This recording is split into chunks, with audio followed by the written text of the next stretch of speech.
পৃথিবীর ইতিহাসে সর্বপ্রথম যে কওমকে ভূমিকম্প দিয়ে ধ্বংস করা হয়েছে তার নাম কওমে মাদিয়ান। কি নাম? কওমে মাদিয়ান। প্রশ্ন হচ্ছে কেন ভূমিকম্পের শাস্তি আসবে? উত্তর, আল্লাহ পাক ওদের কয়েকটা পাপ বলছেন। এক নাম্বার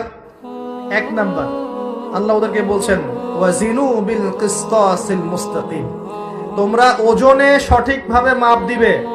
কওমে মাদিয়ান মাপে কম দিত, এই মাপে কম দেওয়ার একটা পাপের কারণে ভূমিকম্পের শাস্তি এসেছে। কোরআন কথা বলছে। এই সমস্যা সমাজে আছে কি নাই? আচ্ছা, আরো বলছে ওয়ালা তাবখাসুন নাস আশিয়াহুম, তোমরা মানুষের সম্পদ অন্যায়ভাবে দুই নাম্বারি করে ভোগ করিও না। এই দুই নাম্বারি করে অন্যের সম্পদ ভোগ করার এই পাপটা সমাজে এখন আছে কি নাই? আরেকটা হচ্ছে যে তারা অপচয় করত, মাপে কম দিত, মানুষের সম্পদ অন্যায়ভাবে লুটপাট করে খেত,